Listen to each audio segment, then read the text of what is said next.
All right. Hey, everybody. Welcome into the Pugs and Parker Pillow Talk stream. We do this each and every night at 9 o'clock. Hold on a second. 9 o'clock, 9 p.m.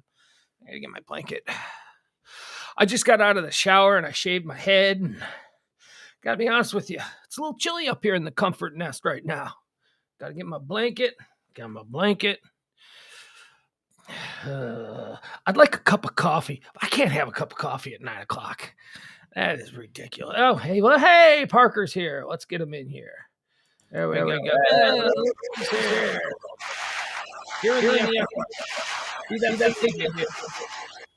Hey.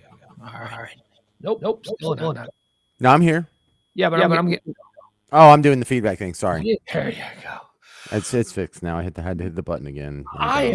I am unnaturally cold this evening. I just jumped out almost a little bit late. Started to enjoy my hot shower a little bit too long. I knew I only had a certain amount of time. Decided to shave the head. That put me about 5 minutes behind. And now I'm cold. Is it cold where you are? There in East Texas? It's exactly the same. I'm like 90 miles away. It's not exactly the same. Well, no, but we're even on the same latitude. Basically, I'm east of you, so it can't be that. Maybe you have malaria. No. I just it's just cold. I'll be all right.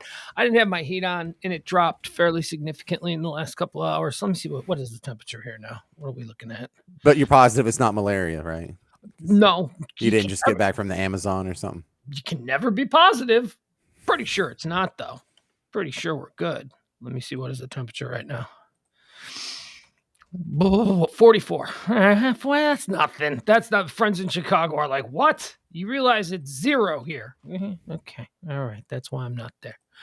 All right. So this is the second of 2 streams that I do each and every day here on the Radio Misfits Podcast Network and streaming service. The first one, we call it High Noon. That comes on at 12 p.m. Central Standard Time every Monday through Friday.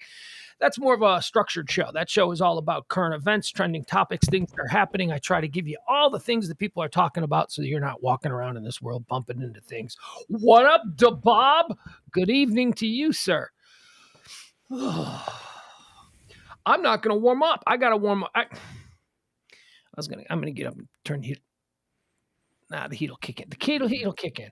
I turned on the heat. Just do some jumping jacks. We got time. I'm going to do jumping jacks. Then I'll break a sweat. Then what the hell did I take a shower for? I just got right out. I'm not gonna break a sweat with 10 jumping jacks. We'll just laugh. Have you seen me? No, I will break a sweat. All right. Let's see here. Let's get hold on. I just gotta check something out real quick.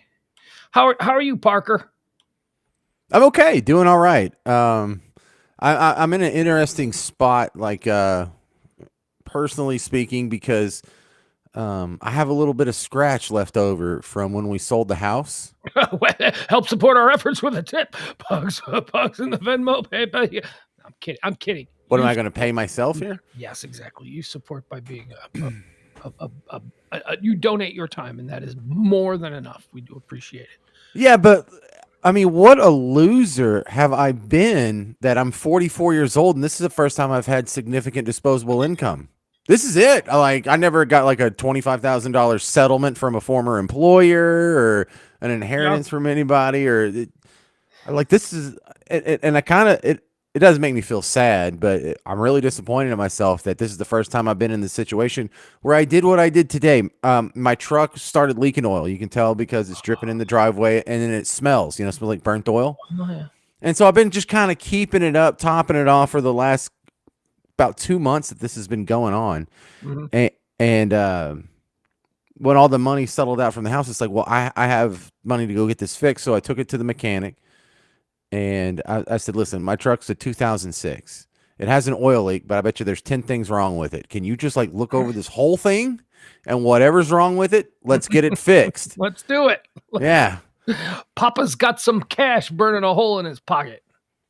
Right. So I am getting my truck fixed. And what am I getting fixed? I really am getting 6 different things fixed. They found 6 different things that required fixing. And I knew it. It's been making a noise over here, and then it's making another noise over there. And my air conditioner doesn't even blow that hard, and it's really loud. So something's rattling around in there. I don't know if a ball bearing on the little fan motor broke, and so now the fan blade just kind of tumbles around or something. So it's a 2006. Why don't you get a new car? I Well, mean, you get down payment, you know. This is still cheaper by far than getting a new car. Okay. And plus, it's my grandfather's truck that I inherited. So you know what? I might just want to drive this. It doesn't work with trucks.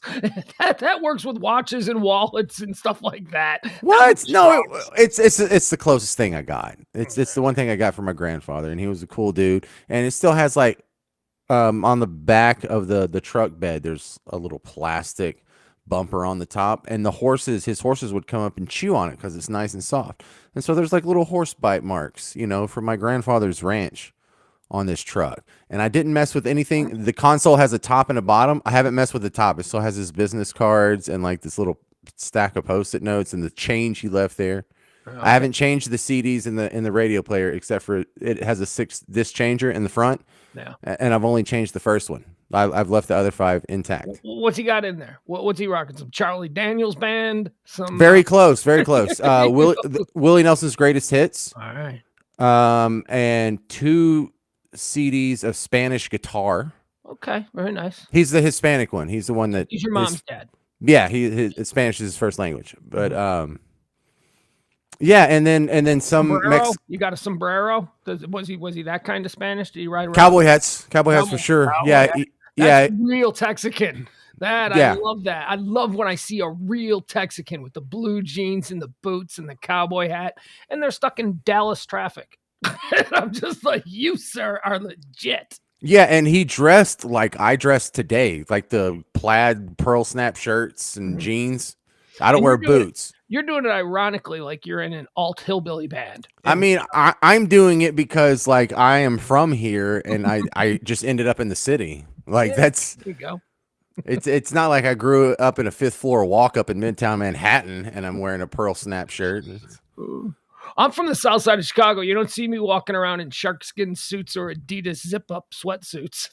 That's pretty much the uniform of white guys on the south side. Well, maybe you should. Maybe I should. Maybe I should just start showing up in different colored Adidas sweatsuits. Oh, a Fila sweatsuit. Fila. Correction. Nah, Adidas is legal. Jennifer Hernandez just tuned in, but Pugs, I heard you say that Pillow Talk is dying out and may discontinue, just so you know, some of us save the pill. Nah, it's not. We're not close to that. Don't you worry, Jennifer. We're not close to that.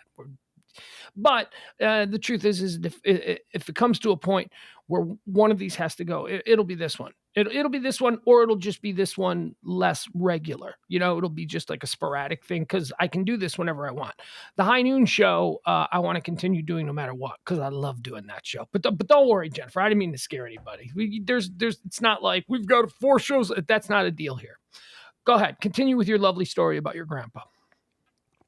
Oh no, that was it. That's the reason whatever the cost to fix this truck, I just pulled up and I have, for the first time in my life, I have disposable income. And actually, I haven't really dealt with a professional mechanic in a long time. I've gotten my tires changed or something to that effect, but like these dudes came in, they get your phone number and then they text you like, here's everything we found wrong. Why don't you go ahead and like you click through from the text link and it goes to a little web page and you click like on the checklist what you want them to fix. And on one of them it had 2 options like, well, your air conditioner's busted. You want a whole new system or you just want to change the compressor and not, blow out the coolant and everything. Did they at any point go, how much money you got? Before we look at what you need, how much money you got. And then it just so happens to be exactly that amount. Yes. That's weird. How'd you know that? Mechanics are good like that. Yeah. So, no, I went through the checklist. And so then I sent back everything I wanted to fix. And so then they did some calculations and they texted me back. I clicked the link and it gave me my estimate. They're like, you cool with this? Is this your final answer? And so, yep. And so then I called the guy and he said, look, we got to order a couple of parts. They'll be here in the morning. The rest of it we can get done today, and the rest of it will be done midday Friday probably. All right, look at that. Grandpa's truck's going to be back on the road. Mm-hmm. If I inherited my grandpa's vehicle, it would be a 1977 LTD. Just that's all he bought. My entire life, he had the same color LTDs, Ford LTDs. Well, that's a good one. You would love to have that now. Although I actually would, especially the really big one. He had a really big boat one, and then he bought one in like 80, and they had made the cars all smaller in 80, but like the one in the 70s is like really, that would be a very cool car with the nice Landau roof. Oh, sweet. 4 doors, bench seats, column shift. Oh, it was nice. of course, no, those are awesome. And the body style was really consistent for a while. Well, yeah, not in the 80s, though. In the 80s, they made everything a little bit smaller. Hey, you want to do a little bit of a monologue? You got a monologue today? Let's see. I do. I certainly do. You got a monologue. Look at him. He's prepared. But so am I. So let's do this, folks. Here we go. Hey, welcome in to the One Percenter Guest House, the Comfort Nest Lounge, where we welcome in the comedy stylings each and every night of the global sensation, the man of 1,000 voices, the funny man known throughout the years, James Hermaphrodite Parker. Don't be telling my secrets. All right, this is Hermaphrodite James speaking, and President Biden was caught on a hot mic calling a reporter a stupid son of a bitch. That's ridiculous. That's like being called fat by Whoopi Goldberg. Oh, yes. Yes. He can't contain his hatred. No, you thought it was going to be a Biden joke. It was a Whoopi joke. British Prime Minister Boris Johnson's under investigation for throwing big fat parties during his country's lockdown. And also authorities are looking into what the hell's the deal with that man's hair. Seriously, Pugs, have we had this conversation? No, but we really should, because I'm obsessed with Boris Johnson's hair too. And do you know that Boris Johnson doesn't have the craziest hair of anyone in Parliament? There's another dude who's got even crazier hair. Yeah, Post-it note, because he's doing that on purpose. You agree? Boris Johnson? Yes. Yes, absolutely. Yeah, he's like he might wake up and it looks fine, and he messes it up, so he looks like Harry Dunn from Dumb and Dumber. You know what he looks like? He looks like an alcoholic golf pro who hangs out at the country club. He's got that sun-bleached golfer hair. It's like white and it's messed up. Yeah, it's ridiculous. Like John Daly if he didn't have any talent. Yes. Yeah. It's so ridiculous. According to a new study, COVID-19 can cause baldness now. So if you test positive and start losing your hair, you should ask your doctor for tips on how to comb it over. There you go. More hair jokes. Does that hurt, Pugs? Not at all. I enjoy being shaved of head. Researchers say shark attacks are on the rise this year. In a related story, the White House is encouraging Peter Doocy to take up surfing. There you go. SOB. Hey, so Arnold Schwarzenegger got in a big car accident earlier this week. Did you hear about that? I saw. Yeah, but the other driver's going to be okay. She's forgiven him for the accident, not to mention his bad movies. She forgave him for that. The crowd is loving you. It's not a tumor. This is National Spouses Day, or as Ilhan Omar calls it, National Siblings Day. Oh. No? Yes? No? Oh, that was a tough one. All right, I felt the tension. So it was on this day in 2005, March of the Penguins was released in theaters. It is a film that opened a lot of doors for the penguin community, who had previously been limited to cartoons and air conditioning commercials. No, come on, people! Come on, man! Are you an anti-penguin bigot? The anti-penguin bigotry is just astounding. So, happy birthday today, though. Celebrity birthday, Pugs. We got a couple of them. First one goes to Ellen DeGeneres, and if you were wanting to get her a gift, she's registered at Men's Warehouse. Oh, fire off, you son of a! And finally, happy birthday to Kansas bassist Billy Greer. I don't want to say he's getting old, but he and the band have a new song called Carry On, Wayward Great Grandson.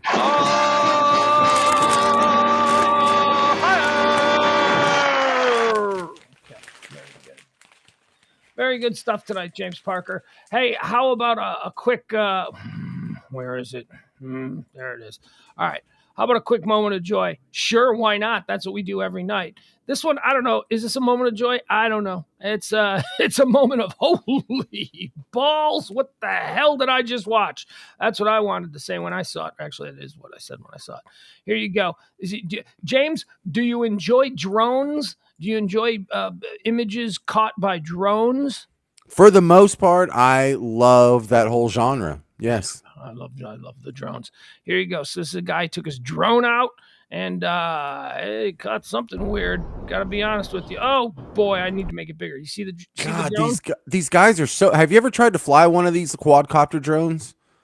Like, how much practice does this guy have to go between trees? I would crash every time. Anyway, go ahead. I'm sorry to interrupt. Funny you should ask, James. On Christmas about 3 years ago, I bought my son like a $200 drone.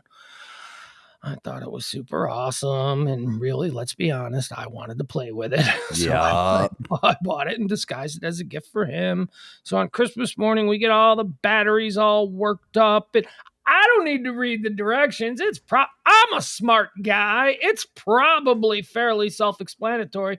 So we go out in the front yard and we launch it, and oh, here it goes. It goes straight up, and I'm working on how to get it to go right and how to get it to go left. And a great big winter gust of wind came and blew it right into our lake. Was it not yet? Was it just ruined instantly?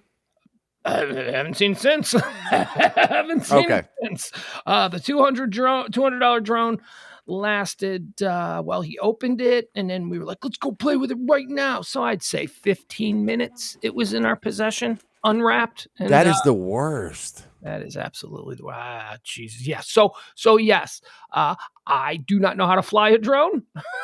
Certainly not in winter gusty weather. And that sucked. I was so mad. And my kid was just like, and then he ran back inside. He didn't even seem to care. So, but you're right. This guy can fly a drone now. This guy can fly a drone. Let's watch this, shall we? Here we go. Okay, your moment of joy. Look at us going through the woods. So cool. Yeah, wait, what's this guy's coming. What's going on? The hell? What the hell is going on? What? That's I don't know if that's real. I assume that it's not because I'm very skeptical about just about everything in this world. But no way. Holy crap. If it's not real, what is that, a trained bear? I mean, what's going on? There's a lot of preparation that goes into that if that ain't real. Well, train the bear. You got to catch the bear. It's more likely that he is that good at CGI over being that good at flying a drone and catching his dumb buddy in the blue coat running from a bear. in the small space of time it takes from when you start running to when the bear eats you, that's only about a 20 yards, gap, because the bear will outrun all of you. Oh yeah. And if you climb a tree, the bear will climb the tree too. You don't get away from bears. Yeah, I woke up one morning while we weren't camping. We were at a campsite and we didn't have the money for a cabin. We were at the races up in Wisconsin, and we were sleeping in my friend's Regal, like an old 78 Buick Regal. And I woke up, we were eating, there's signs everywhere that say, don't do this, don't eat in your car. And if you do, you got to put the stuff in the receptacle. You got to, you know what I mean? So bear proof it, yeah. Bear proof it. And we, what do we know? We were city slickers. So we're sleeping in the car, and we had Burger King bags and half-eaten stuff all in the back seats. And it was a beautiful night. So we had the T-tops open. That's right. It was a car with T-tops. T-tops. Better damn right believe it's T-tops. So we had the T-tops open, and I woke up with a bear on the hood of the car. It was not good. And it was quite frightening, and it was one of the most horrific experiences of my life. And then moments later, there was a ranger crew that were there. Apparently, I was sleeping through most of it. The bear was in the campground, and he walked up to our car. He had done some other things first, so they called the ranger guys out there, and they blasted him off the car with a giant fire hose. Just boom, and the thing went rolling, and he ran back off into the woods. So, yeah, I don't ever want to have to outrun a bear. I was almost eaten by one. Beautiful video, by the way. I noticed the drone game has infected the local TV commercial genre, which has always been beautiful for Yeah. wacky and wild experimentations in what you can do on a low budget video, anything. Mhm. And man, people come up with good stuff for drones. Hold on. Is it hold on. Somebody there was a drone show here in Dallas tonight. Right over downtown. It made like big hearts and stuff. I'm trying to say. I thought I forwarded it, but apparently I didn't. Yeah, it made big hearts and stuff in the sky. Have you seen those? The new drone shows. I've seen them on TV and it doesn't look real. Like didn't they do that at the Beijing Olympics or something? Yeah. They Yeah, did. yeah. Yeah, hold on.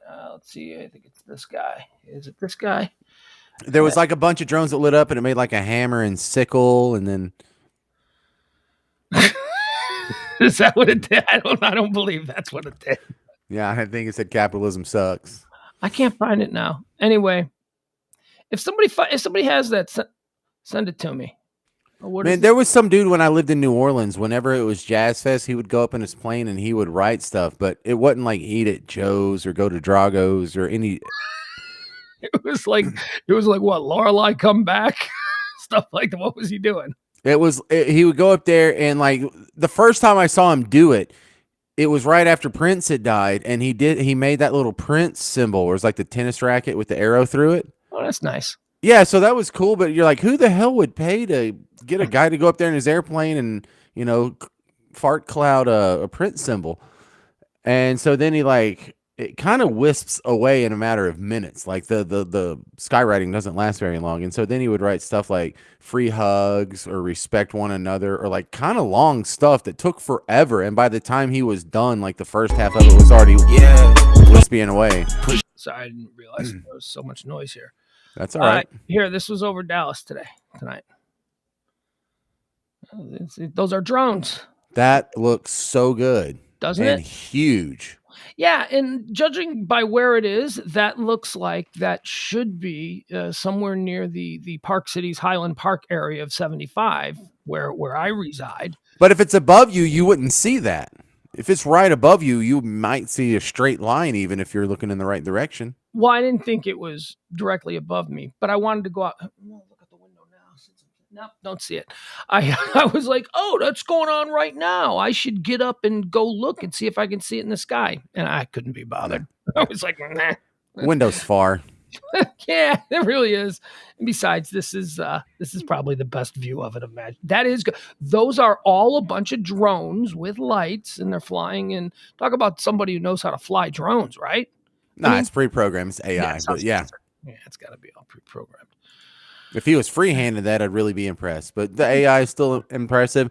And what's going to be more impressive when we give each one of those drones a little gun and maybe a grenade or two and just send them into the next war. Can you imagine what war is going to be like in about 5 years?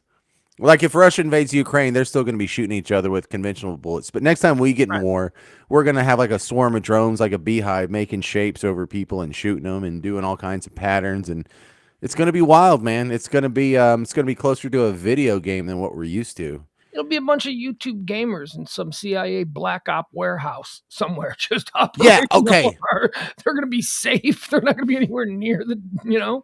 Yeah, well, the world's greatest warriors used to be like Ragnar Lothbrok, the Viking with a battle axe, and now the greatest warrior in the world is going to be some chubby fat kid in glasses in some trailer behind a base in Nevada with a joystick, and he's good. Yeah, and he's going to be like the Red Baron that everyone's trying to take down. They're like, who's going to take down Blake?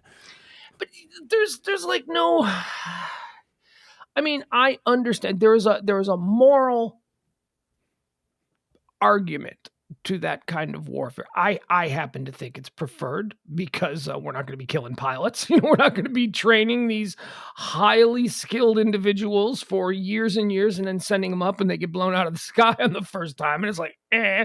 But the moral argument is that it's killing without risk, or I don't really subscribe to that. You know what I mean? Like there's something dishonorable about killing with drones from 10,000 miles away, which I don't know, man. I don't think there's anything much very honorable about, typical war, where you're just a bunch of politicians send a bunch of poor kids into the front lines to kill each other. Yeah, the whole point of war is not the honorable part; it's the I- not dying part. But they know that those moral questions came up as far back as the canon, to where you could actually kill someone without even seeing them. You could just shoot it over a hill and smack someone, Mhm. and then that progresses as you get like rockets and missiles, and it is kind of weird because it used to be if you were going to kill someone at war, you had to like be looking them in the eye just about, you Yeah. know. And as far away as you could get was a bow and arrow or maybe a spear or something, but you still saw, and it was a little more personal. And then it's less personal when you're shooting, and then it's not personal at all when you're just blasting a cannon at maybe some specks on the horizon way the hell out there. And then a missile where someone's not even the same geographic location as you, totally it's detached from a personal conflict here, and it's just pixels on a screen. When I was a younger man, I was a big fan of not fan, but like I still love history, but my area that I was really into was like medieval history, and then past that more like 17 1800s Revolutionary War, that type of area. And you know honor was a big thing among the people who waged war. Not among the grunts, but among like, the generals and the people, the kings of Europe and all that kind of stuff. And that's why they fought the way they did. Whenever you see like a war, like all right, so let's talk about like even as recently, and I hate to say this as recently, but even as recently as like the Napoleonic Wars, this was pretty much the end of this style of fighting. The American Revolution kind of proved that there was a better way to fight than to just line everybody up in columns and then march them straight at each other while firing. They didn't do that because they thought that was the most effective. They did that because the kings and monarchies and all that, the people who were at no risk whatsoever, thought that was the honorable way to wage war, to just sacrifice all of your. They knew it was like if you were in the first row, you were dead. There was no way. And then the guy behind you would pick up your gun and fire it for you or whatever. But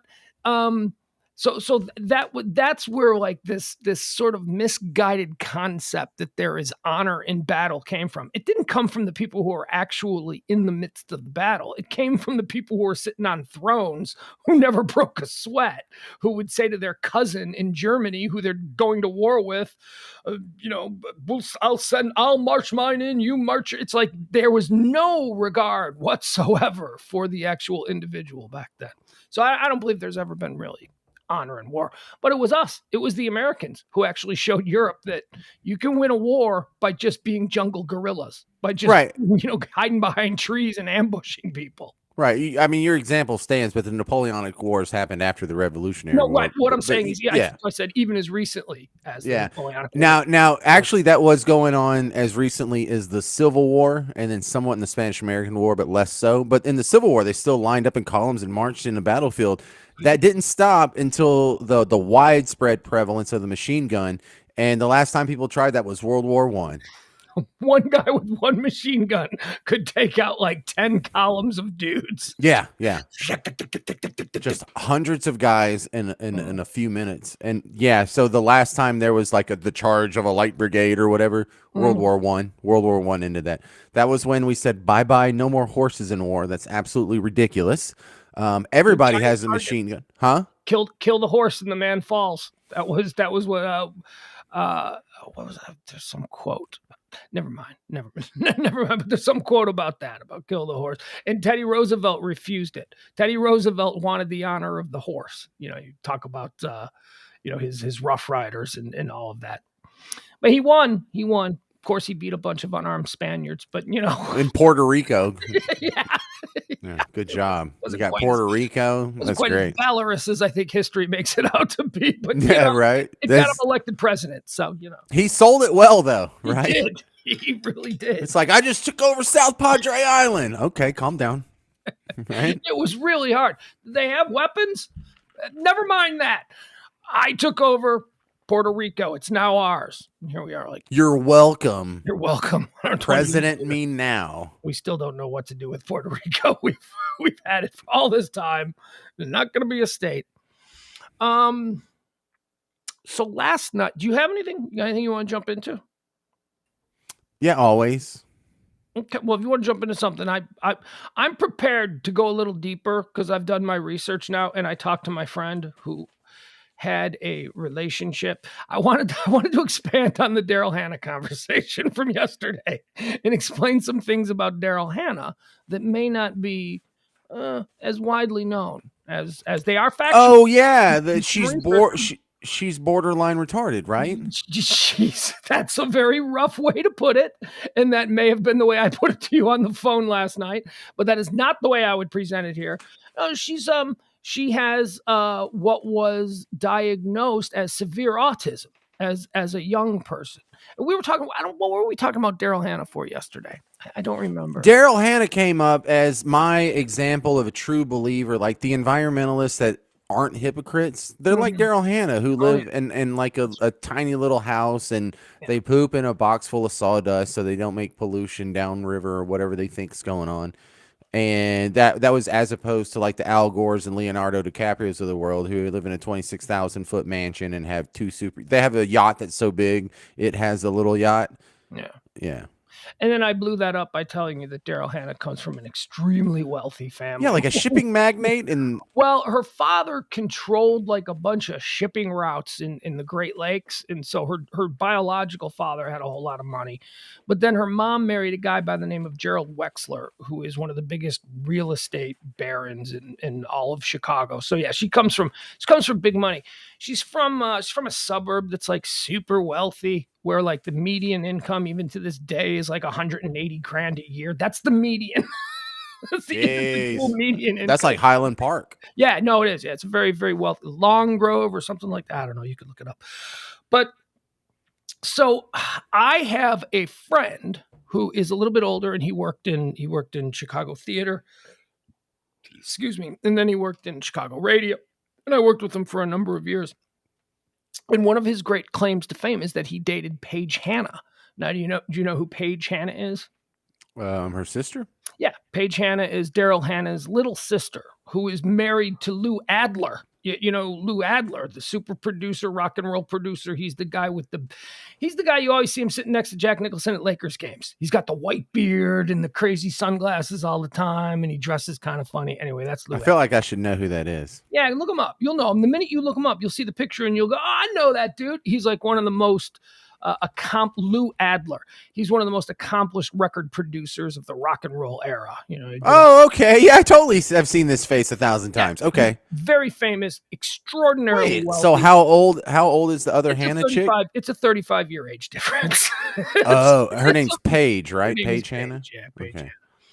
So my friend had all of these stories, and he would talk about. I don't know if this was on the air once, but it doesn't matter. I'll tell it now. But he had all of these great stories about Daryl Hannah and about how messed up that family is and how pretentious that family is. And Daryl Hannah was, first of all, she's missing fingers. Did you know that? One of my favorite Chicago alt bands of the 90s. Shut up. Was Daryl Hannah's missing finger. Yeah. she got, I don't know what she did. What the hell happened? She did something stupid. She wasn't really bright. She was not bright. She was not. She was a little bit, it was an accident. I don't remember the exact. You can Google it. It might tell you. I don't remember exactly what it was. But in a lot of her movies, she wears a finger prosthetic. But then also in other pictures, you can see where she's like, I don't know if it's 2 fingers or whatever. But at any rate, okay, so it's a really interesting sort of story about how no matter what limitations you have in life, if you are beautiful, and come from money and come from a certain class of people, they will just overlook it. It's like the inbred monarchies of royalty or of Europe, who were just right, the Habsburgs, the complete inbred, moronic, and yet they were exalted as, terrific leaders. Oh, damn, she's missing a finger. Do you see it? Yeah, like on her left hand, her index finger only goes up halfway, and I think she grabbed a ball that ran under a lawnmower or something like that. I don't know, it was something crazy, something.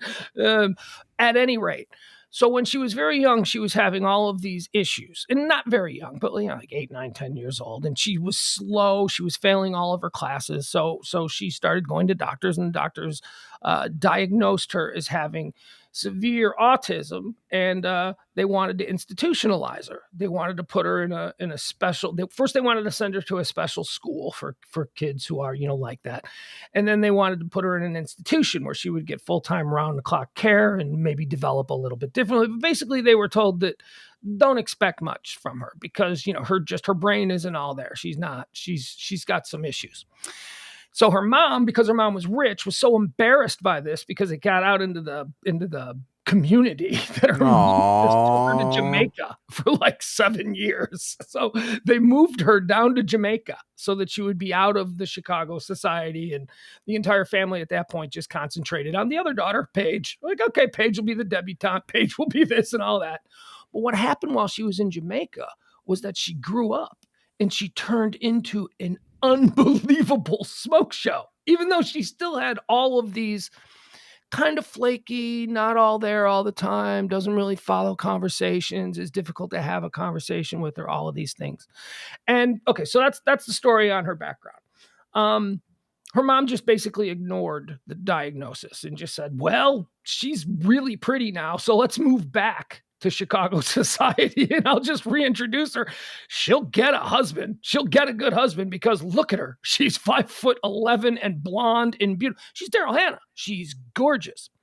So that's what ended up happening. And she became a model. At first that was the thing. She was just going to be a model. But again, she has these severe learning disabilities and she has all kinds of, anybody who's met her is like, she's kind of off, right? Like she couldn't follow the conversation I was having.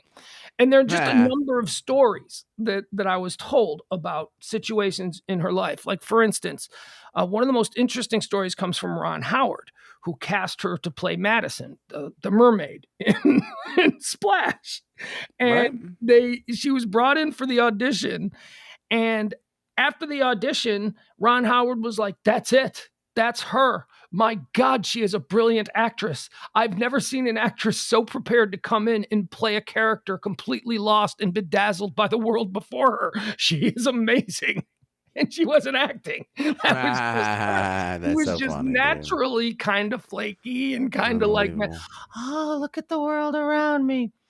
And then the other story that I was told about, Jackson Brown abused her. She was in a relationship with Jackson Brown for a number of years. And he got in trouble for like smacking her. And this is absolutely not an excuse, but when you listen to the entire story about who Daryl Hannah is, and she seems like a lovely woman. She's married to Neil Young, by the way. I don't know. Most people don't know that. Her and Neil Young have been married for a bunch of years now.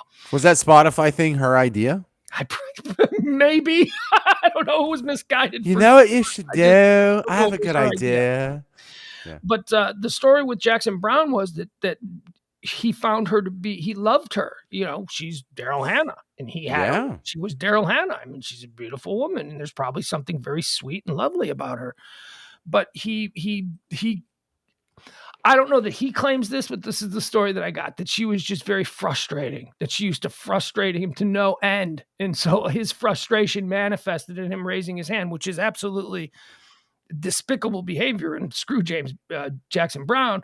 But when you listen to all of these other stories about who she is and, her difficulties and all that, you're kind of like, oh God, okay. So maybe she was just so frustrating. And then the other story is when she got with JFK Jr., she was with JFK Jr. for years, and it was rumored that they were going to get married and all of this stuff. No way. But it was Jackie Kennedy, who forbid him from marrying her or even bringing her around, because Jackie Kennedy spotted right away that there was something wrong with her. And the quote that was attributed to, it's most commonly known, like if you were to ask the question, say on Google or something, well, why didn't Jackie Kennedy like Daryl Hannah? And the common answer is, well, she was an actress, and Jackie felt that actresses were beneath their station in life. But that's not entirely true, because she came from the Wexler family in Chicago. They were a very big, well-connected, real estate, wealthy family. So it wasn't like she wasn't of the same societal ilk that Jackie Kennedy would have wanted.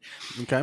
It was because Jackie Kennedy was rumored to have been telling everybody that she's retarded. It was Jackie Kennedy who said, she's retarded. Don't you see it, John? She used to tell her son, that girl is completely, not like the way kids will say it on the playground. She meant it like she is, there is something wrong with her, and I do not want you having children with her because there is something wrong with that woman. So we were talking about Daryl Hannah yesterday, and it all came together today because of the Neil Young story. And I'm like, oh, that's right. And I'm reading this thing, and it's like Neil Young and Daryl Hannah put out a statement. I'm like, they're married. I totally forgot that they were married. We were just talking about her. But I find it fascinating that she is that if she wasn't gorgeous, and Daryl Hannah is a beautiful woman, and like I say, she seems very sweet. She's got that kind of breathy way of talking, and she seems like that. But that's because she's not really quick. She's not really, and she's very hippy dippy. Well, you brought it up yesterday, where she's living in a mud hut somewhere. But I don't believe Neil Young is living in a mud hut somewhere. So I don't know. Maybe that's her casual getaway place. Okay, so her and Neil Young got married in 2018. Okay. Before that, he worked with her. She wrote and directed a film for Netflix called Paradox, and they're calling it a musical film. I've never even heard of this. I definitely haven't seen it, but it stars Neil Young and his current backing band. Isn't it interesting that Neil Young, or Daryl Hannah, married Neil Young, this legendary rocker, and her little sister married Lou Adler, this legendary music producer who is constantly surrounded by rockers. Yeah, so I had to look into this because I was trying to figure out exactly what it was that Daryl Hannah's diagnosis was. And so I found this list. I thought we could go through this really quick, and you give me your thoughts on it. It's a list of famous Hollywood celebrities who are on the autism spectrum. Okay, or have. Oh, this is so cold because I just saw the list Googling around that said the celebrities who are missing fingers. Who are they? I would like to know that. Vince Vaughn, Matthew Perry. Really? Missing fingers, really? Yeah, it says Vince Vaughn lost the tip of his thumb in a car accident when he was 17. Matthew Perry lost part of his right middle finger when he was 3 years old after it got shut in a door. And it says Daryl Hannah lost the tip of her left index finger when she was 3 years old. It got stuck in the pulley of a well at her grandmother's house. Okay, so you're doing yeah, it's terrible. Oh my God, 3 years old. You can't blame that on the fact that she's a little dim. You can't. No. But what about your list? Give me the people on the spectrum. Dim. What I mean is she's dim as far as being able to relate to people in a normal way. She seems to be very talented in other ways. And that's kind of the point I'm making with this list. These are all people. Some of the people we discuss have an official diagnosis or were previously known as on the spectrum or as Asperger's disorder. Others may not have had an official diagnosis, but may have self-diagnosed as autistic. Okay, so these are all celebrities. These are all people who have overcome these challenges. Some of these are pretty shocking. Dan Aykroyd. Did you know that Dan Aykroyd has autism? He's on the autism spectrum. See, we're totally diluting the meaning of the word autism. Well, and when you give it a spectrum, that is admitting dilution. Well, the spectrum thing was never. That's new. The spectrum is a 90s thing. Being on the autism spectrum is something that came out in the 90s. For the rest of us who went to school in the 70s and the 80s, we had a lot of kids who now, with the intelligence or the intellect that we have now, the not intelligence as in information. That's what I should say. With the information that we have now, these kids that I went to school with were obviously autistic. But there was no spectrum diagnosis. I don't like it because let me finish. What they were then were the weird kids, the weird kids who sat in the back and did weird things and didn't relate the same way to other kids. And we just didn't think anything of it. They were included in stuff. They were just the weird guy or the weird girl or whatever. But now, then in the 90s, suddenly they all get this official diagnosis. Well, and I think the 70s and 80s were more accurate because not everything is a medical condition. Like there's going to be spectrums of everything. Some people are smart, some people are dumb, and there's a whole bunch of people in the middle. Some people are really socially fluid, some people are really socially awkward. There's a whole bunch of people in the middle. And it's not an insult and it's not a medical condition to say someone instead of their ADHD, no, he's a spaz. Now, He's a spaz. right. Is it Okay. so bad that he needs That's medication to simple. control it? Probably not. If he No. is, okay, then let's diagnose him with something. But our descriptions of what these things were before everything became a medical condition, I think were more accurate and actually more helpful. It didn't segregate someone out. It didn't give them an excuse to be like, well, you can't expect him to behave. He's on the spectrum. No, Well, you're you just see, going to have to learn how to sit your ass still for 45 minutes at a time. no, you're saying it gave them an excuse, and I look at them the other way. It gave them an answer as to why they feel so different or why they have these different experiences as children, and it gives you sort of a lane to be able to treat that and be No, no, able no. to It's deal you with can it. have the same answer, and it can still be. This is a better explanation of why he's a spaz. Okay. We now can have the chemical reaction in his brain. Maybe he's lacking serotonin or dopamine, or maybe the myelin sheaths around his nerve endings are starting to deteriorate faster than they should.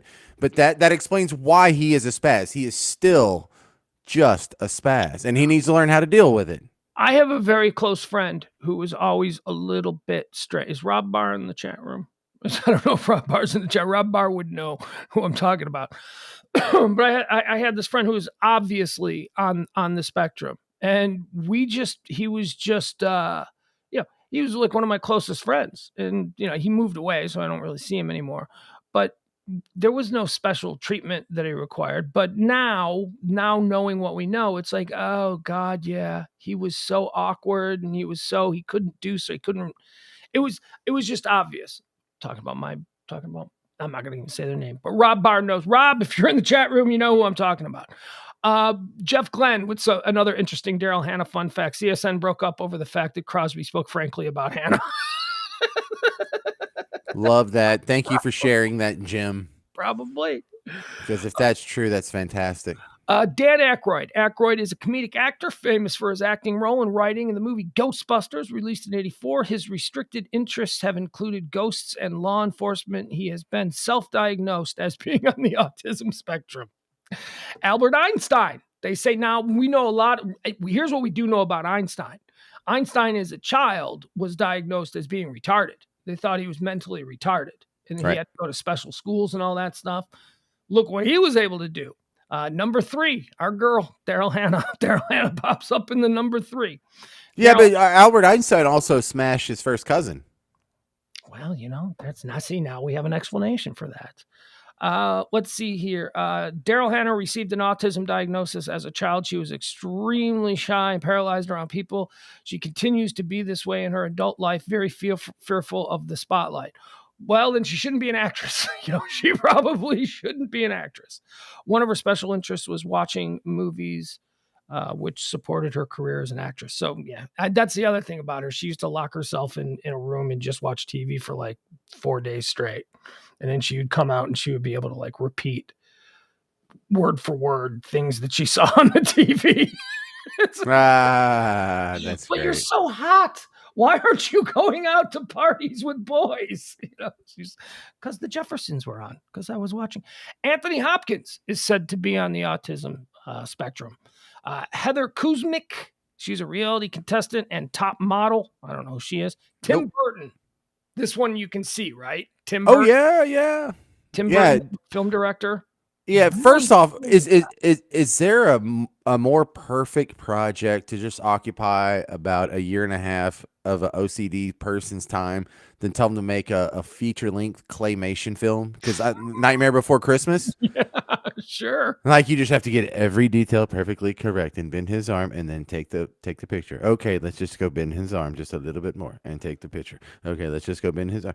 So my I have a son who's close, like he's on the spectrum. No, he's a little more focused than most kids. And sometimes he does zone out, and the thing that he zones out on is making domino tricks. So you know how you have to line them up and make them fall in some cool pattern, or make them pile up into some mountain that collapses when the edge gets hit. And It's funny. It's funny to see him working out, and he can only really zone out on something for about 2 hours at a time, not for like 4 days. I didn't even know, honestly, in April. I hope that we're not coming off as cruel. I just found this interesting, this list of people here, and given the Daryl Hannah conversation that we had yesterday, and the fact that I was reading about her today because of the Neil Young decision. Hey, like I said, I'm not even sure that autism was something that I knew what it was. I mean, it was like after Rain Man, right? And now obviously Rain Man is an extreme example of someone who struggles with this.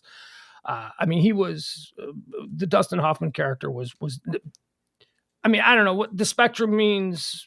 Some are extremely afflicted, and other people are just, somewhere on there in the beginning. They've got a couple of little hinks and stuff. And then Asperger's syndrome is the most common, which means you're completely fine. You're a totally normal person. You just have now an explanation for your awkwardness in certain situations. Which is like an Elon Musk. He says he has Asperger's syndrome. It's like, come It's on, on the dude. list.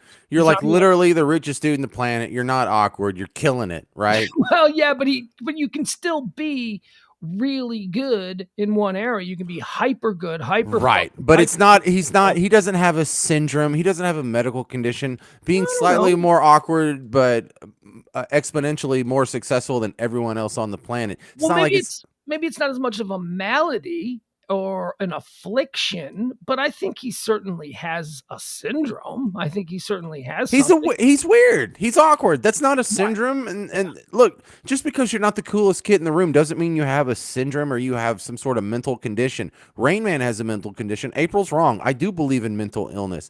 I don't believe calling people who are socially awkward mentally ill. I don't believe in medicating people who are just like, oh, I feel so uncomfortable in social situations.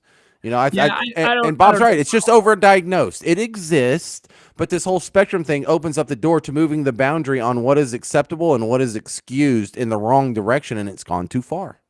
Charles Darwin is believed to have had autism. Emily Dickinson, the poet, believed to have autism. How would you even know? Yeah, well, dude, they've got on this list, the further it goes, they say that Leonardo da Vinci has it. So, I mean, are we just taking all the historical geniuses and saying that, Bill Gates has spoken about this. So I believe that Bobby Fischer, the chess grandmaster, who was like, super good and super dialed in and could tell like 50 moves ahead where you were going to go.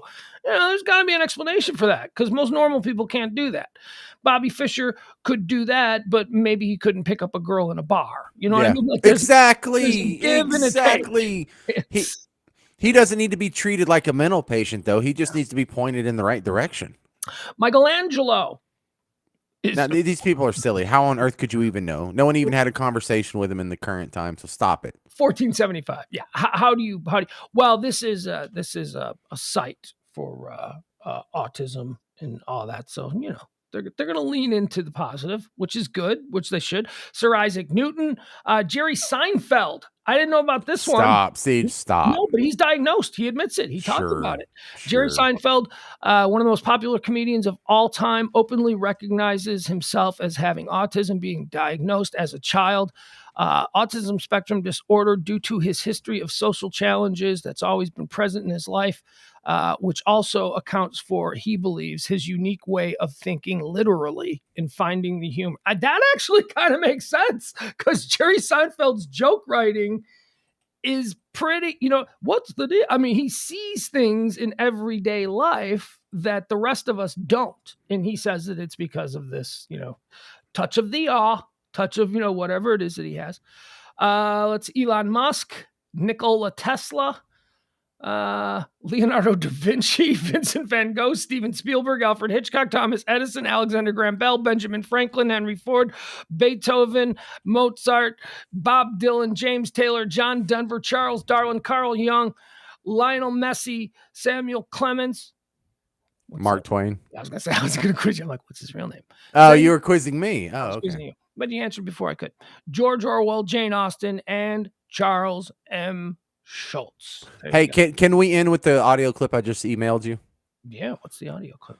All right. This isn't from like yesterday or today. This is kind of old, but I just never seen this viral. Hadn't seen this viral story until today, and it doesn't. I'm not going to tell you the story because it sounds stupid if I say it. It only works if the actual TV station that reported it says it. All right, it says Because just say it. You say just say it. Yeah, just play it. Just play. This is from WAAY somewhere in northern Alabama. Okay. New at 5, a video of a meth-addicted squirrel is going viral. Limestone County investigators found the squirrel during a drug bust. This video shows the animal locked in a cage, jumping from bar to bar, its heart beating rapidly. Deputies are now looking for Mickey Paulk, the squirrel's owner, who's facing some serious charges. I'm Dan Schaefer. And I'm Naja Sherman. Thank you for joining us. Way 31 Scotty K joins us from the sheriff's office with reaction to this bizarre. Hold on, that's how they let off the newscast? That's the top story? Hey, slow news day, Bugs. First off, did you catch like 8 punchlines already? Yeah, this is like this is like a Saturday Night Live skit. First off, the broad's name is Nausea. No, it's not a punchline. That's really her name. Listen to it again. And she says her name. And then when they throw to the reporter, it's a girl that's like named Scott or something. And she says, yeah, thank you, Nausea. Like that. Listen to it again. That's her name. And to explain why Polk had the squirrel in the first place. Scotty, what'd you learn? Scotty. Nausea, Limestone County investigators tell me they've never seen anything like this. A girl named Scotty's talking to Nausea. Chapel Road, they were expecting to find drugs, but not a squirrel. And neighbors tell me they're just as shocked. It's sad that a man's sick enough to do an animal like that. I think they should lock him in a cage and leave him for a while and let him know how the squirrel felt in there. Investigators also. Okay. Wait, let it go. Let it roll. You can't go without stopping, can you? No, it stopped. Oh, it stopped. Okay, good. Okay, so now that guy, the neighbor, because what this guy did is accused of doing, allegedly, reportedly. This is a meth head in northern Alabama who had a squirrel in a cage, and some witnesses said that he would feed the squirrel meth. And so the neighbor says they ought to do that to hit what he did to that squirrel so he could see how it feels. And I imagine for I think the guy's name was Jacob or whatever. For Jacob, that is his wildest dream if you put him in a cage and just fed him meth. Like that's what his dream is. It's like, you mean I don't have to go to work? I don't have to pay any bills? I don't even have to buy my own meth? I'm just going to sit in this cage. You're going to feed me food and then every once in a while give me a big old rock? Oh my God, that's not punishment. That's his wildest dream.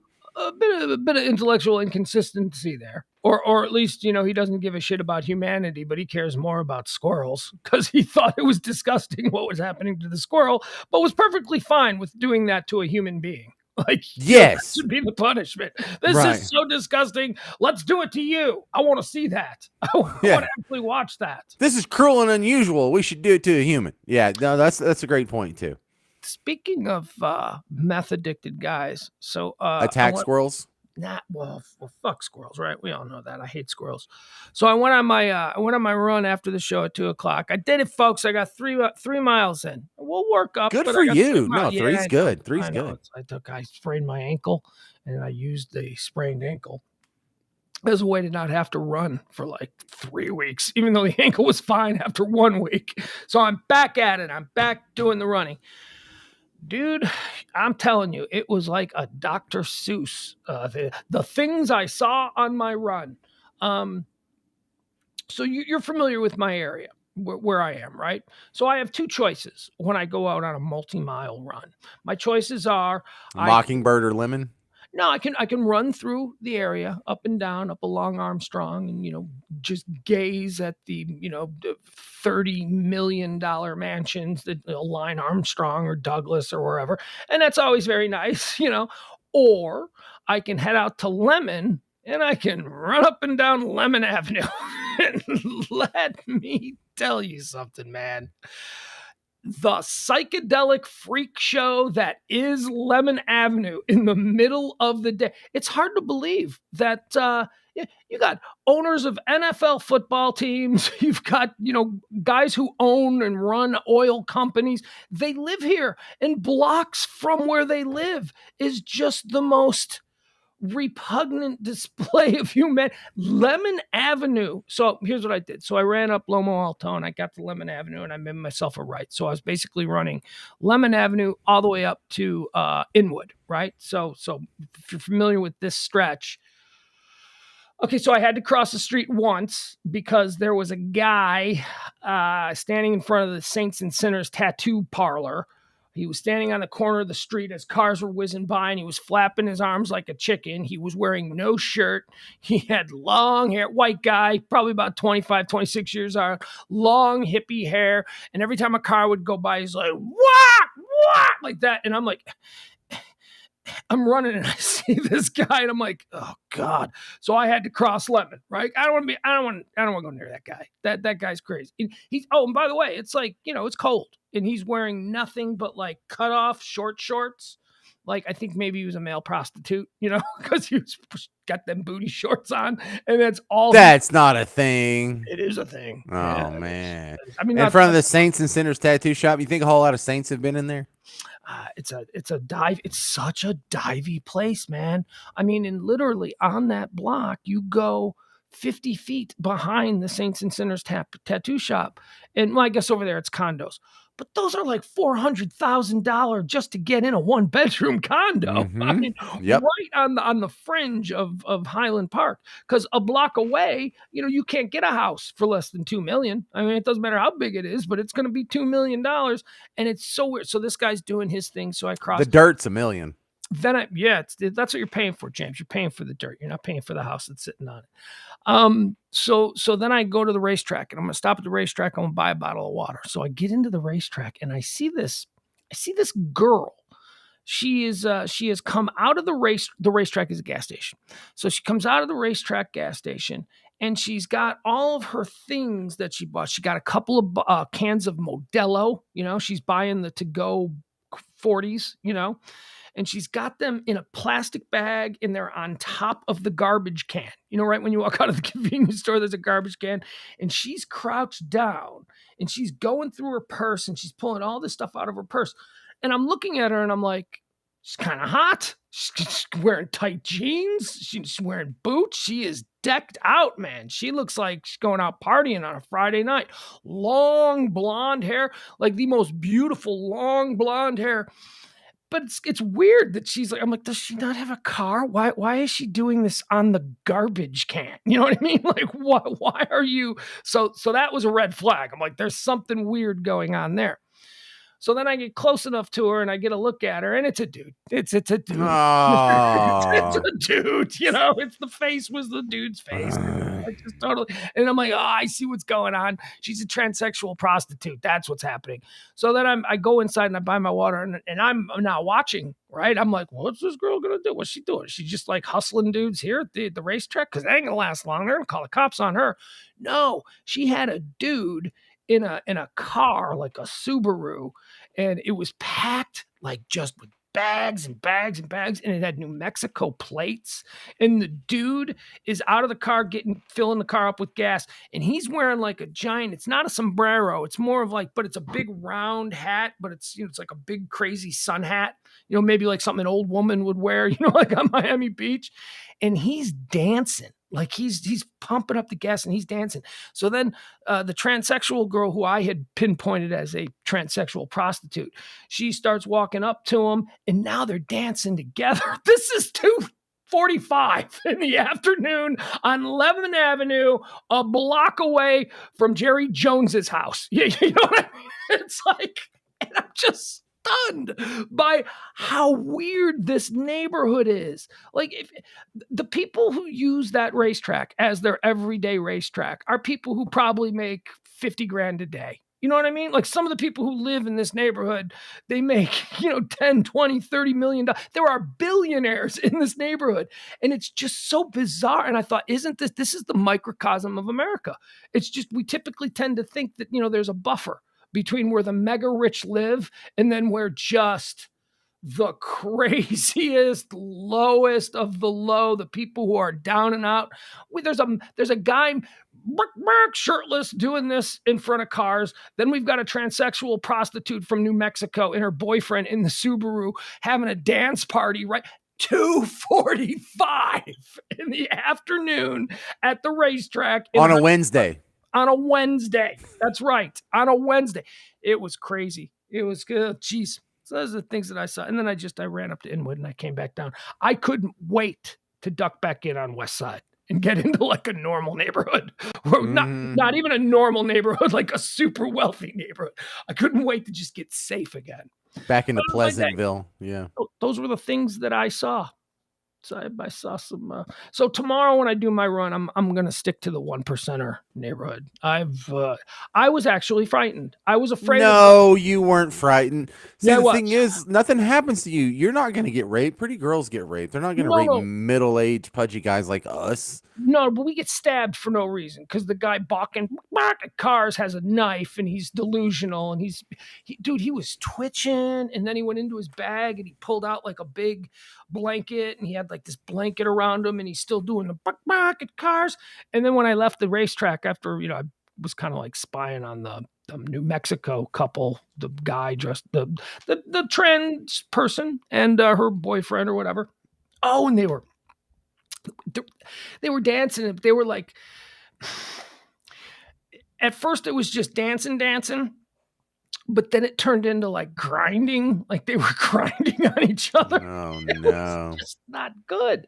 And yes, I crossed the street because meth guy in front of Saints and Sinners, all I could think of, he's got this big bag of everything that he owns. And I'm like, he's been to a flea market and he bought a sword. He's got a sword in there and I'm just going to run by and pretend like I'm going to ignore him. And he is going to slice me wide open because that kind of nutty shit happens all the time. It does not. Yes, it does. You know what's more likely to happen? I'm more likely to pull out a microphone and start asking that guy some trivia questions. Have at it. I'm long past. Back in the day, I might have too, but I am not in that place now. I have a child. I do not have the best health coverage in the world at the moment. Mm-hmm. I cannot take emergency surgery to replace my sliced. Serious, I was. That's why I crossed the street. I wouldn't run past him. I was like, I can't. That guy's a loose cannon. Well, that's how Are You Smarter Than Your Drunk Intern started. I bought some Mad Dog and I was going to go get a homeless guy drunk and ask him trivia questions. But I got home and I didn't have anything to drink, so I drank it and my girlfriend had to ask me questions. I think that you are actually your denial that these people are dangerous. They're not. They're not. I mean, they're more dangerous than like an 80-year-old Swedish grandmother. But so you don't believe in mental illness, just as April accused you of earlier, because I'm telling you, a guy. I mean, he's a drug addict. He's homeless. He's made some choices that would suggest that he's not all there.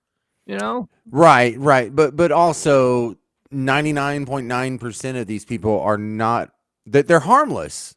They don't like they want to chase the dragon or they want to tell you a joke or they just want you to entertain them more than anything. But we had that at the radio station where I was at in downtown New Orleans.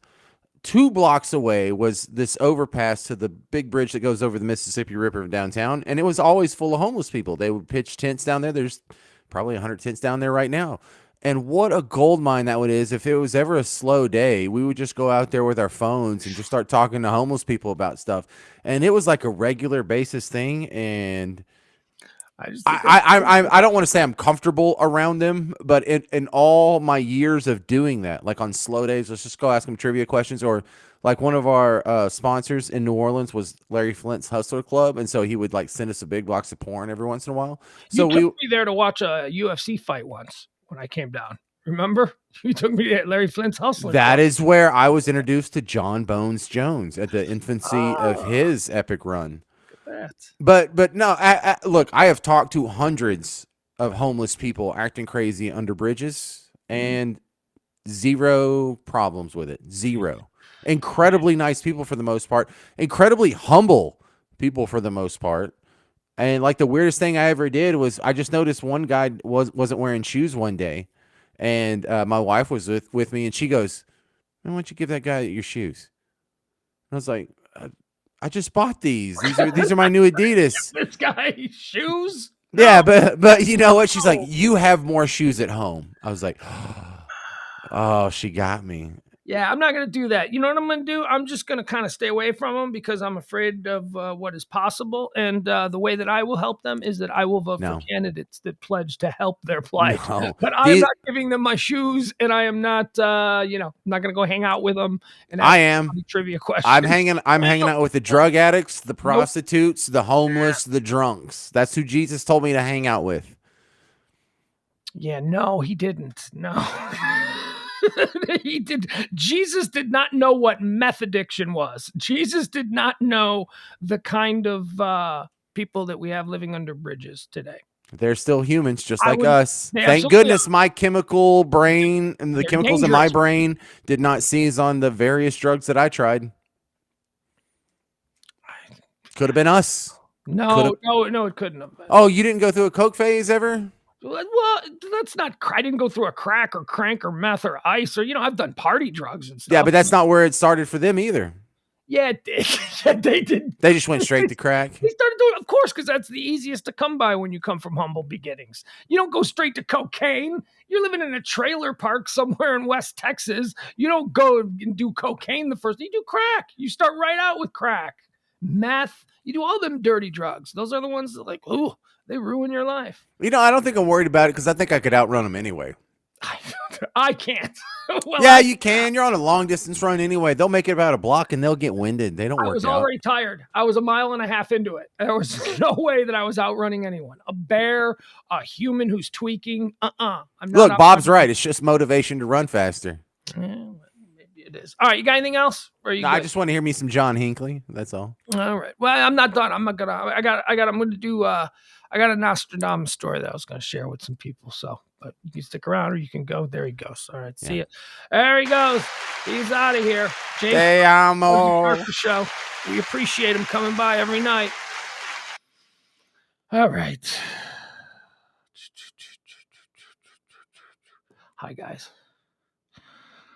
What's a great movie? Pugs. Watch The Same Kind of Different as Me. It's a story about a homeless, mentally ill man in Fort Worth. Okay. So it's called Same Kind of Different as Me. I will check that out. I will look for that.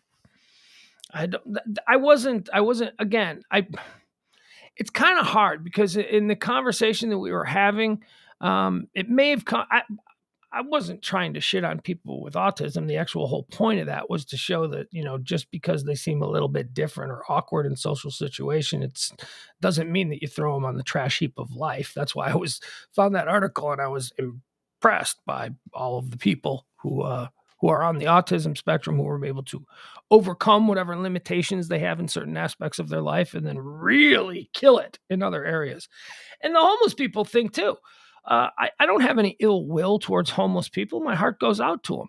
But I recognize danger. And the guy who was buck at cars, he was obviously on something. And James is nuts. That happens all the time. Breaking at 10, a man jogging on Lemon Avenue was split in half with a saber by a homeless man. That happens all the time. There was a guy in Miami a few years ago. Remember the homeless guy ate his face? He was on bath salts. That dude was just walking around.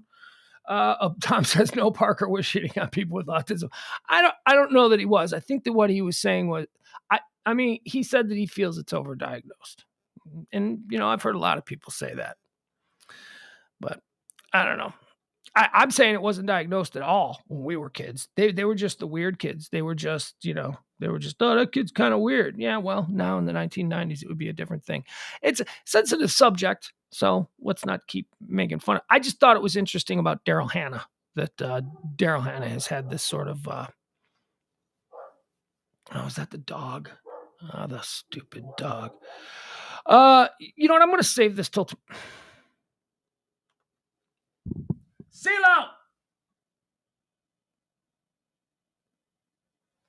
What time is it? It's 10:13. The dog's going to be barking. Dr. Snodgrass is going to be a complete asshole about this. Maybe E'll get him. Can you hear him?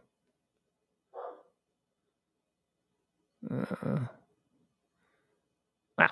All right. Anyway, I found this article about Nostradamus that I was thinking I wanted to talk about, but now that I'm getting into it, I'm thinking maybe we should just wrap this. Nah, you know what? We'll go through it. Okay, so this is an article that was circulating today. Are you a fan of Nostradamus? I love Nostradamus. I'm telling you, one of the most. Hold on, I gotta get the dog in. I apologize. Please bear with me, but it's too late in the fancy rich people neighborhood to have a dog making a noise because Dr. Snodgrass has surgery at 6 a.m. Ugh.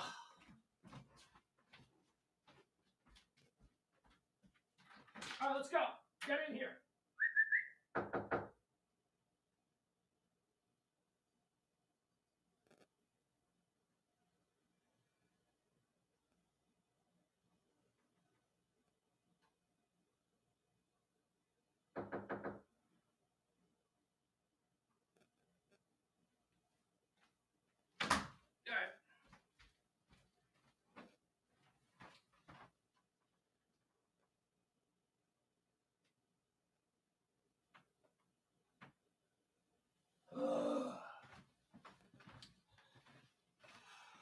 Ooh, now I'm really cold. Ooh, it's in the 40s out there. Time to turn the heat on. Yeah, the dog didn't come in. I don't know where she is. I think E got her. I think she went in the other door. All right. So Nostradamus.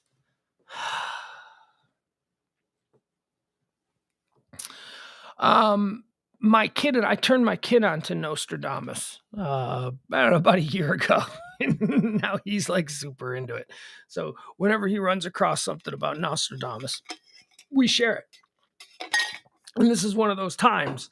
Apparently, when I was a kid, do you guys remember The Man Who Saw Tomorrow? Oh, I haven't seen that movie in 40 years, but it was a documentary that was running on HBO back in the 80s, back in the early days of HBO, back in the early days of cable, at least it was.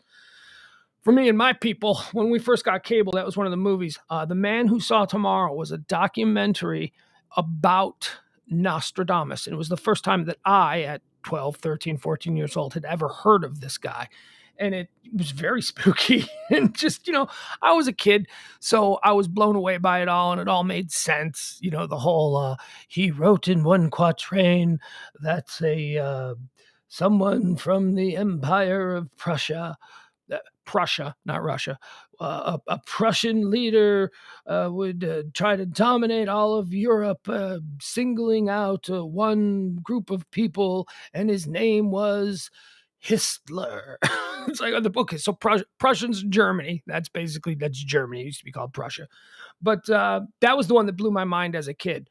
He said the guy's name was gonna be Hitler. He was like one letter off, and now as an adult, I'm like, why was he one letter off? I mean, if he was really dialed in, if it was real, he wouldn't be one letter off. Okay, it's a coincidence. But the other thing that people don't mention about Nostradamus is that he made thousands and thousands and thousands of predictions, and like 99% of them did not come true. If you make that many predictions about the future, you're going to be able to retroactively take something that he said and make it fit something that actually happened. So I still find it very interesting. I still find his stuff fascinating. So here we go. These are, this was from my kid. These are 9 things that Nostradamus predicted for the year 2022. Now, here's my issue. I believe that his quatrains stopped at like 2000. I thought that was the whole thing. The world was supposed to end in 2000 and he didn't. But whatever, clickbait or whatever this is. Apparently, Nostradamus predicted that in the year 2022, the US dollar will collapse. According to Nostradamus' predictions, by 2022, inflation will be out of control and the US dollar will collapse. Plus, gold, silver, and Bitcoin will be seen as assets worth investing more money in. Nostradamus didn't know nothing about Bitcoin. I don't know nothing about no Bitcoin, and I own some of it. This is 2. Famine and disease will overtake the world. Nostradamus had a vision of many natural disasters with the appearance of new epidemics and great famines. This is without taking into account the coronavirus epidemic. For Nostradamus, all this is only the beginning of the catastrophes to come. Several countries will be declared in a state of famine. I mean, that's an easy one. You can say that about any time in history. You could say, like I can say, in 2050, there will be countries that are in famine. I mean, I hope it's not the case. It'd be nice if we could figure that out. But come on, there's always been nations that were going through a famine. A devastating nuclear bomb will explode. Nostradamus didn't know what nuclear bombs were. For 40 years, the rainbow will not appear. For 40 years, it will be seen every day. The dry land will become drier, and the great floods will be seen. So that's what he said. And people are going, a devastating nuclear bomb. How do you get that from that?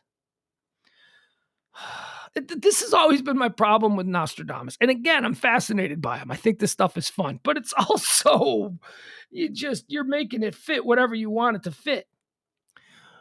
Number 4, global warming at its peak. Nostradamus has written that the king will cover the forests, the sky will open, and the fields will be burned by the heat. A prediction that could herald the destruction of the Amazon rainforest. He said nothing about the Amazon rainforest. That's you. That's conjecture. And the expansion of the ozone layer. He didn't know nothing about global warming. There was no conversation about global warming back in Nostradamus' time. But that's coming in 2022. 5, the death of an important and influential political leader. Happens every year. That happens every year. Every single year, an important, influential political leader will die. It doesn't matter where. It could be the guy who runs Namibia. It could be the guy who runs Brazil. It doesn't matter. Nostradamus assured, according to experts, that an important and influential political leader would lose his life this year. Of course, there are countless prominent figures in today's political scene. However, some dare to point out one of the most talked about personalities, Kim Jong-un, leader of North Korea, who apparently, according to this vision, would suffer a fatal accident. That's again, these are just the people taking what we know and trying to make it fit. Solar storms. Nostradamus also foresaw many natural disasters such as floods, droughts, and earthquakes, but he also predicted solar storms for 2022, saying, "We will see the waters rise and the earth collapse in on itself." What does that have to do with solar storms? If that's the quote that you're pulling out of the quatrain to apply it to solar storms. And here's the deal. There are bizarre solar storms going on right now. It was one of the big stories this afternoon was that scientists had identified some unexpected solar explosions on the sun. So, you can make it. Yeah. When was this story posted? 25th. Oh, so yesterday. Okay, so the story was posted yesterday, and scientists saw some weird solar things. 8, the rise of artificial intelligence. Nostradamus didn't know no AI. He didn't know what this was. This technology, in which many scientists are interested, is a cause for concern. For the seer, Nostradamus, artificial intelligence would not be beneficial to humanity, but quite the opposite. According to the interpretations of Nostradamus' analysis, artificial intelligence could take power over those who employ it. I love that. According to the interpretations. Whose interpretation? The guy, there happens to be one guy who said, and number 9, a shower of asteroids will destroy the earth. Nostradamus says, a great fire will fall from the sky for 3 nights. The cause will seem awesome and marvelous. Really, Nostradamus? Sure, it's not going to seem gnarly and wicked. The cause will seem awesome and marvelous. Soon after, there will be an earthquake. Well, that's going out with a whimper. I mean, if there's a great fire falling from the sky, and then when that's all over, all we get is an earthquake, I'm good with that. I'll take it. Is the great fire from the sky done? Because the earthquake is nothing compared to that. The above quatrain indicates that a meteor shower is about to fall on the planet. If a large enough rock falls into the ocean, it could cause giant tidal waves that would engulf the land and cause great damage. All right. Now that you know what Nostradamus has seen for this year, consult your horoscope. This is what happens when you read content that was given to you by a 12-year-old boy. What is this? All right, there you go. So those are 9 chilling predictions that Nostradamus, ooh, scary, Nostradamus has for us here in 2022.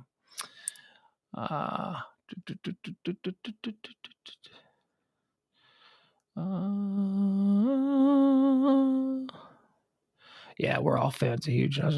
What is it? It's 16 where you are? Tom says it's 16. It's 40 degrees here. It's cold. But I bet you have your heat on, and I bet you've had your heat on. I just turned my heat on like an hour ago. So there you go.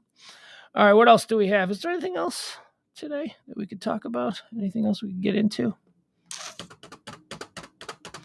Hey, Dallas. I think we're going to steal your defensive coordinator tomorrow. I expect the Chicago Bears to announce Dan Quinn as the new head coach. That's what I'm saying. What do you think, Tom? What do you think, Tom? Tom, is it going to be Dan Quinn? Is it going? It looks like Eberflus is out, so it looks like it's between Dan Quinn and Jim Caldwell. I don't want to know Jim Caldwell. I'll take Dan Quinn. I like Dan Quinn. Good news, Dallas. It looks like Helen Moore is staying put, though. Well, I don't know if that's a good thing or not. I'm not going to say anything.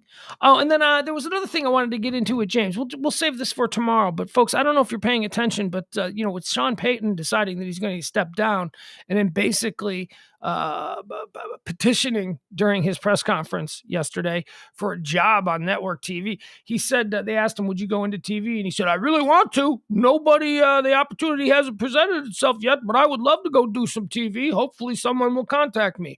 And just like that, I bet his phone started to blow up. But there are huge, huge shifts, and we'll break this all down. Well, I want to do this with Parker because Parker's another media geek like me. But as far as like all of the booths that we are familiar with, as far as watching football on any of the networks that we watch it on, all of those booths are being thrown into turmoil for primarily because Amazon is now going to get the rights exclusively to Thursday Night Football, which means Jeff Bezos is now going to go out there and he's going to hire a team. It's already believed that Al Michaels is going to be leaving NBC Sunday Night Football. Sunday Night Football is Michaels and Collinsworth. Al Michaels is going to be leaving for a boatload of Bezos cash. He's going to be the lead guy in the booth for Amazon. And they also think that Troy Aikman is going to leave Fox, that Troy Aikman is then going to join Al Michaels, and they're going to be the Amazon Prime football box. Sean Payton now wants to get into it, although I don't think he's ready to do play-by-play. I assume that Sean Payton would probably start on a panel, with Terry and Howie and those guys before they just throw him into the deep end, because there's no guarantee that Sean Payton's going to be good. They can't all be Romo. They cannot. And I think, yes, say what you want. I think Romo's brilliant. I think Romo is just my goodness, he's a tremendous talent at doing that. He's so good. Him and Nance are my favorite crew. But the interesting thing about the whole Troy Aikman story regarding whether or not he's going to re-sign with Fox is that we've taken it for granted for the last number of years. Joe Buck and Troy Aikman. Oh, Joe Buck sucks. No, stop it. Joe Buck does not suck. You're just, that's another thing that you're programmed to think. Joe Buck and Troy Aikman are the number one team on Fox for a reason. And they both get paid a boatload of money because people tune in and they like them and they're good and all of that stuff. But this coming Sunday, think about this. This coming Sunday could be the last time ever that you see Joe Buck with Troy Aikman together. They're gonna probably end up moving that up because Troy Aikman is believed to be interested in jumping over and joining Thursday Night Football with Al Michaels. And where Sean Payton's going to go, we don't know. But there's a whole breakdown of all of the teams and where everybody's going and who's going to get elevated. Aqib Talib is someone that they're really hot on. They think they're going to elevate him, which is cool because I think he's great in the booth. It was his first year. Greg Olson is another one that everybody's really hot on. They think Greg Olson could move up to an 18 booth. So all that, we'll get into all of that tomorrow with Parker on Pillow Talk. Todd, he's pissed because Romo makes so much money. I don't think that's the case. I think that I actually listened to a conversation about that today with some New York Times media expert. who interviewed Troy Aikman today for his podcast. And that question came up, does he have some resentment towards Romo about the money? And it was like, it's not that he has resentment, but he doesn't really understand how a guy that just showed up a couple of years ago and in his first contract renewal becomes the highest paid guy in the game. So I don't know if he's pissed. From what I understand, they don't have a warm relationship anyway. Like even within the Dallas Cowboy family here locally, Romo and Aikman are not like Aikman and Staubach. They're pretty close. Aikman and Staubach are like, from what I understand, close. But Romo not so much with Aikman. But we'll see. Aikman will probably become the highest paid guy in the game if Bezos is able to get him. Because Bezos wants that Thursday night Amazon Prime football game, exclusive rights now to that football game. Nobody else can have it. He's going to want that to be good because people are paying for that shit. You got to have a Prime membership if you want to watch it. Now, don't worry if your local team is playing in the game. Like, let's say you live in Cincinnati and you don't have Amazon Prime and you want to be able to watch that game. It'll be on locally. They're not going to black out the local audience. A local station will air the game in the local markets. But if you're in Nevada and you want to watch Cincinnati versus Jacksonville, you're going to have Amazon Prime in order to get it. I don't know. I don't know if NFL Network has a deal anymore, John. John says so. It won't be on NFL Network at all. We'll get into all of this tomorrow because I want to break it down with James. And maybe by tomorrow we'll have more news. All right. A little John Hinckley for you. Thank you all so much. We had a good crowd of people in here today. That was good. Join me tomorrow, noon, for the High Noon Show. It's a good one. The High Noon Show, I'm much more proud of the High Noon Show than I am of this. Look at me. I'm cold. I'm wearing a jacket. I got out of the shower. I feel Parker and me just tripping over our dicks for the first hour of it. It was just, the High Noon Show is good though. It's topics. I prepare for it hours in advance. We'll talk about absolutely everything that is trending in the news, current events, hot topics, trending topics, all of that stuff we get into tomorrow at noon, and we do it each and every day, Monday through Friday, noon till about 2:00, right here on the Radio Misfits podcast and streaming network.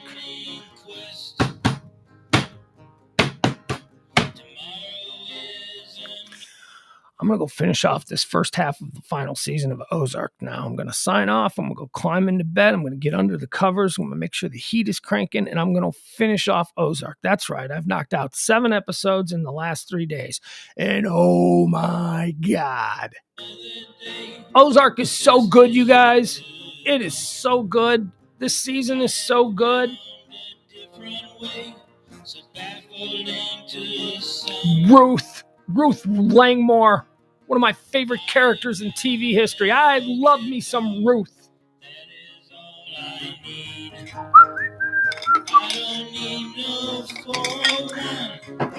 Not a big fan of Wendy Bird. I like Marty, Marty, Jason Bateman's character. I like Marty. Is he under stress? He is so stressed. We're talking about Ozark. So stressed out all the time. My God, could you imagine living his life? And then I like the daughter, Charlotte. Charlotte seems pretty cool. But Wendy, I don't like Wendy Bird, Laura Linney. Somebody needs to put her in her place. Down the road I'll travel, far from the comfort nest. I'm not going to give you any spoilers, Tom. Don't worry. Just make sure you get into Amazon Prime at some reasonable moment here in the near future because, did I say Amazon Prime? I don't even know what I'm thinking. Just make sure you get into Ozark at a reasonable time because I'm going to want to talk about it at some point. But I recognize now that, spoilers.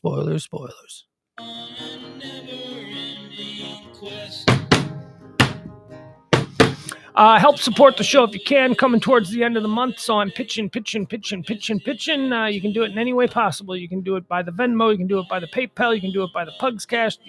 No, you can't. You can do it by Cash App, whatever.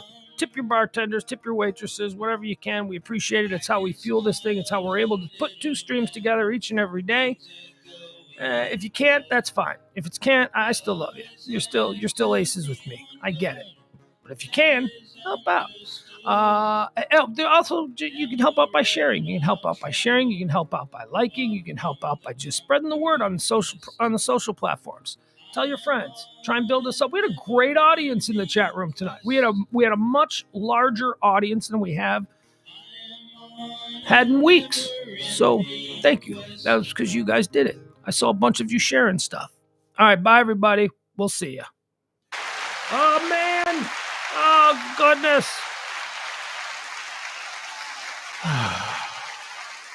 And good night.